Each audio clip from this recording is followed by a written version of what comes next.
आप देख रहे हैं पुलिस वाला वेब न्यूज। मैं हूं आपके साथ हर्षिता। स्वतंत्रता सेनानी उत्तराधिकारी संगठन सतना द्वारा सर्किट हाउस सतना में प्रेस वार्ता आयोजित की गई, जिसमें स्वतंत्रता सेनानी उत्तराधिकारी परिवार समिति के राष्ट्रीय महासचिव जितेंद्र रघुवंशी ने स्वतंत्रता सेनानी परिवारों की पीड़ा को व्यक्त करते हुए बताया कि 12 मार्च 2021 से आरंभ आजादी का अमृत महोत्सव 15 अगस्त 2022 को समाप्त हो जाएगा। इसमें केंद्र सरकार और राज्य सरकारों ने प्रदर्शन परक औपचारिकताएं तो निभाई, पर स्वतंत्रता संग्राम सेनानियों और उनके परिवारों की पीड़ा का एहसास न करके जिस तरह से नजरअंदाज किया है, इस उपेक्षा और अपमान से देश भर के स्वतंत्रता सेनानी संगठन आक्रोशित है। रघुवंशी ने आगे बताया कि इससे आहत देश के सेनानी परिवारों के हितों की रक्षा करने के लिए संघर्षरत 28 संगठनों ने स्वतंत्रता सेनानी उत्तराधिकारी परिवार समिति के तत्वाधान में दिनांक 6 से 7 मई 2022 को इंदौर में स्वतंत्रता सेनानी उत्तराधिकारी संयुक्त संगठन भोपाल द्वारा एक विराट स्वतंत्रता सेनानी परिवार राष्ट्रीय सम्मेलन आयोजित किया जा रहा है।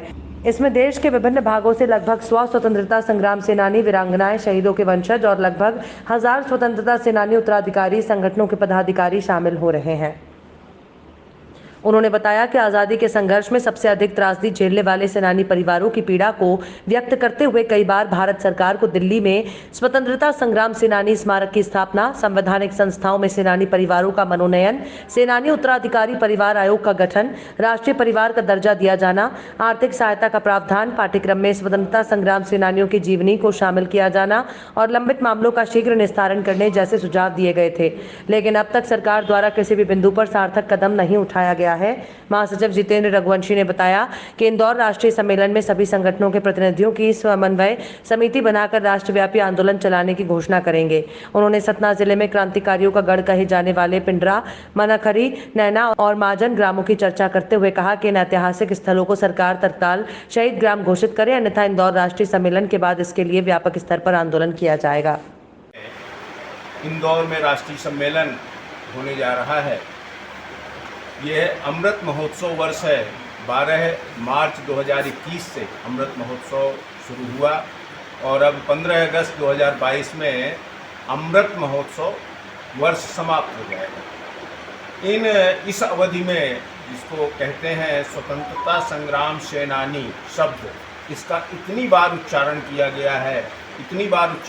गया है कि निश्चित रूप से अखबारों से लेके सब में सरकार के समर्थन में बहुत कुछ लिखा गया, बहुत कुछ कहा गया। लेकिन जहाँ तक हम लोगों की मान्यता है, क्योंकि मैं स्वतंत्रता सेनानी उत्तराधिकारी परिवार समिति का राष्ट्रीय महासचिव हूँ, 28 संगठनों ने लिख करके हमें कहा है कि आप हमारी आवाज़ सरकारों तक पहुँचाएँ।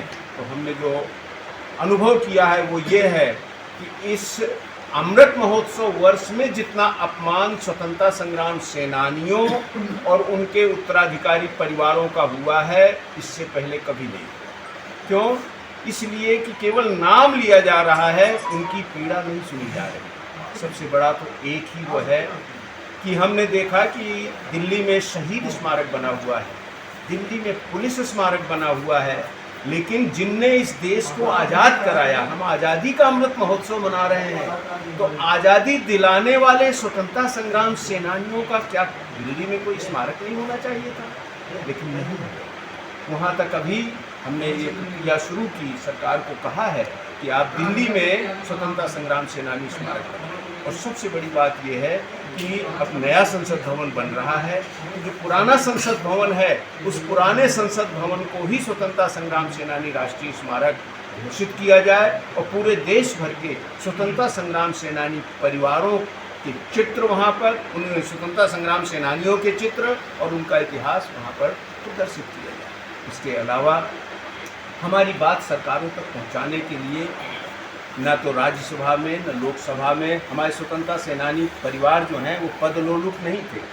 वो पदलोलुप होते तो वो राजनीति में प्रखर रूप से सम्मिलित होते, लेकिन नहीं।